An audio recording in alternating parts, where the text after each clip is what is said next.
Maglev, the supposed transport of the future. It is an impressive concept. High speeds along frictionless track, the only concern is wind resistance. I'll be honest, I love the concept, but I do think of it as a bit of a gadget barn.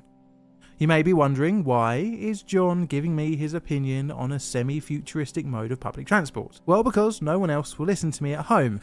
They get a bit bored when I wax lyrical about trains. Can I talk to you about railways? Well, it leads me neatly onto today's subject, which shows that future trains are just as susceptible to balls-ups as their more traditional counterparts. The usual suspects will come out to play: regulations, ignorance, and complacency.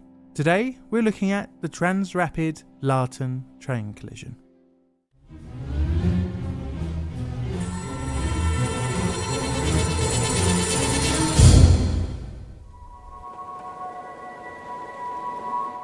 Maglev, oh Maglev. So I'm not going to go too deep of a dive into the world of magnetic levitation. I always read this as magical levitation, and I know my brain is broken. Maglevs have been the brain residue of many an engineer and inventor, dating back to the early years of the last century, with this first patent filed in 1902. Maglevs have a lot of the usual madcap train replacement tropes: expensive, complex, tracks usually raised in the air, and completely incompatible with conventional trains. Just like my personal favourite crazy train invention, the Benny Railplane. Many nations dip their toes into the world of maglev, some better than others, but for today's video let's look at just one country that worked with maglevs: Germany. So maglevs run along a guideway rather than physically rolling on a track, like trains and monorails do. But unlike other guideway type transport systems, like a guided bus, no part of the train actually makes contact with the guideway. Now, before you shout at the screen, I know some systems do have little support wheels that pop out of the train when travelling at low speed, but let's just ignore that for today. Anyway, so how does the train not make contact with the guideway? Well, by floating through the power of magnets. You see how two magnets of the same pole push each other away? Well, this can be harnessed to create frictionless travel. This is where electromagnetic suspension comes into the whole equation. It creates magnetic levitation by the power of electromagnets and by constantly altering the strength of the magnetic field produced by using a feedback loop. Okay, I know I've butchered that explanation, but John's TLDR is magnets make future floaty train go brr. So with no friction between train and guideway, how does it drag itself along? Well, that comes in with linear induction motors. Basically, imagine an electric motor with a rotor and a stator, but rolled out, flat. Instead of creating torque, it produces a linear force. This reduces moving parts to practically zero. As such, it increases efficiency and reliability, as well as speed, which is maglev's biggest benefit. They really can go. So that was my brief summary of maglev. Let's focus in on Germany in particular and our disaster area. Emsland Test Facility. So as I mentioned earlier, one of the countries that went in on maglev was Germany, roughly around the same sort of time as the Intercity Express project. The main player in the German maglev scene was Transrapid. They began with an inside mock-up model in 1969 called Transrapid No. 1. So over the following decade, the concept was developed into a fully working passenger-carrying prototype by the end of the 1970s. In 1979, Transrapid 5 ran during the Munich Transport Exhibition. It carried over its few weeks roughly 50,000 people. This generated enough interest to warrant a full-blown test track. The site was selected in Leitum, Emsland, and the construction was began in 1980. The track was completed by 1984, and it was a pretty impressive project. In total, the track length was 31.5 kilometres, or 19 miles, and featured 2 turning curves and a straight bit of line, roughly 12 kilometres or 7.5 miles long, for achieving high-speed operation. There was a depot which had a switch to allow trains in, and another 2 switches at each curve, and just 1 station. The system looks remarkably like a monorail with its concrete beam, and was elevated, allowing the land below to be used for farming. Over the years since opening, operational speeds gradually increased, as the system was refined from Transrapid No. 6 all the way to No. 8. which was built in 1999 and boasted speeds up to 420 kilometres an hour, or 260 miles an hour. Although the track and trains were solely used for testing, members of the public are allowed to ride the trains for a small fee. Transrapid 8 was a three-car unit, the rear of which was always kitted out with monitoring equipment, putting passengers in the front two cars. It proved vital for building data about operating a maglev train.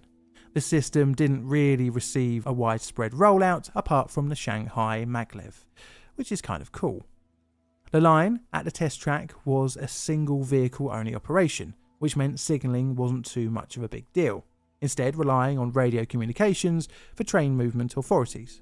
But the maglevs weren't the only vehicles permitted on the line. There was also a non-levitating vehicle used for track clearance and maintenance. This ran on tyres and was powered by a diesel engine. Every day an engineering vehicle drives the test track to clear it of debris, and on the 22nd of September 2006 this was no different.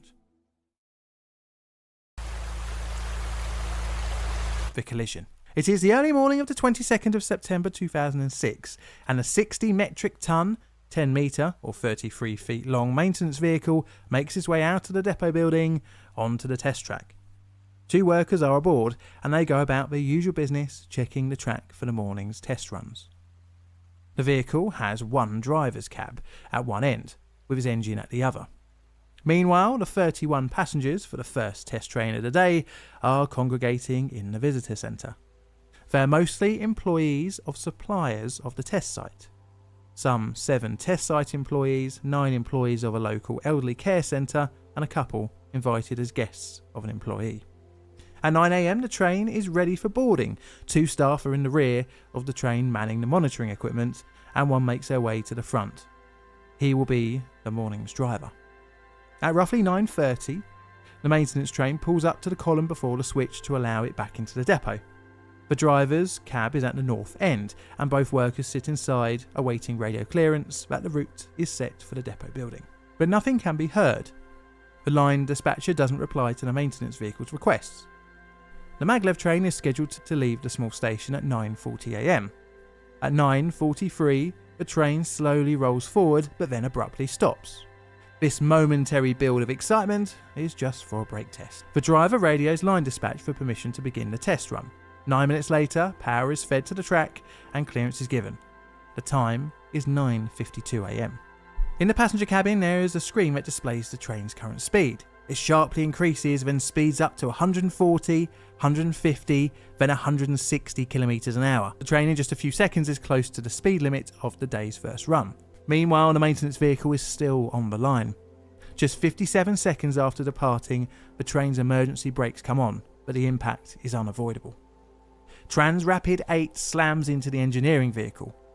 Due to the system's design, the train hugs the track and its wedge-shaped front pushes the tired vehicle up, essentially ripping it some 60 tons into the top part of the maglev's passenger compartment. The front of the train is completely ripped apart, leaving just the bogies and upper frame in place.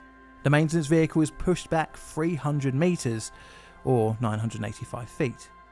The sound of the collision can be heard from the control room, and by now dispatchers knew their mistake. After checking each other for any injuries, the crew aboard the rear carriage of the maglev called in the collision to the control room. Emergency workers are sent to the crash site, including the in-house fire department. The wreckage was bad, and as rescue workers began to attend the scene, they probably didn't realise that this would be the first fatal accident involving a maglev train. The two aboard the engineering train are shaken but relatively unharmed. They hear banging from below them. The floor is removed of their driver cab, and 3 survivors, miraculously still alive, are within the wreckage.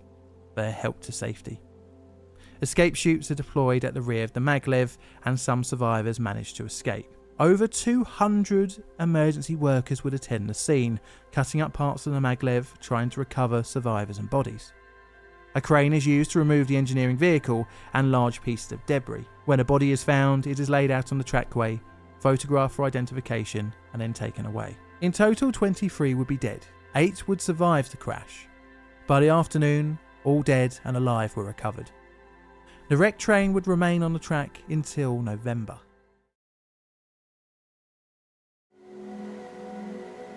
Aftermath.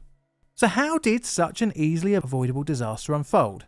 Well, it would soon become apparent that human error was the cause. A day after the disaster, the 2 dispatchers on duty that morning were placed under arrest and held in protective custody. They are interviewed, and it became clear that they had forgotten about the maintenance vehicle. They would be charged, but their trials postponed due to deterioration of mental health. The guilt must have weighed pretty heavy on them. 2 supervisors were also charged and fined in 2008. This was because there was a safety system in place to prevent a collision, but they discouraged dispatchers from using it, potentially just to save some time. You see, they could set up an electronic block which would stop a maglev train from entering an occupied section. What's bizarre is that the authority of the dispatcher was taken as all that was needed to depart, even though the engineering vehicle probably could have been seen by the maglev before the journey began. Investigators found that the engineering vehicle and the maglev were on 2 completely different radio systems, meaning they couldn't communicate with one another or hear the communications of each other and the dispatcher. The dispatchers were eventually tried and sentenced to 12 and 18 months suspended sentences respectively. The disaster would become the end of the test site's license to carry the public, and Transrapid 9 was showcased in 2008, but not to a paying public. The project would limp along until 2011 when it was shut down, with all working on site losing their jobs. The only Transrapid system in commercial use would be the Shanghai line, but it has been slated as an overpriced vanity gadget barn, and this too has had its issues. It's a shame as the concept is cool, but the future of transport sadly won't look like this. So I'm going to rate this disaster as a bad day at the office and a 5 on my legacy scale. This is a Plain Difficult production. All videos on the channel are Creative Commons Attribution Share Alike licensed. Plain Difficult videos are produced by me, John, in a currently surprisingly sunny corner of southern London, UK. I'd like to thank my patrons and YouTube members for your financial support, and the rest of you who tune in every week to listen to me talk for 10 to 15 minutes or so. I have Instagram and Twitter if you want to see behind the scenes stuff, as well as a second channel made by John where I just do other random bits of artwork and random videos and stuff. And all that's left to say is thank you very much for watching, and Mr. Music, play us out please.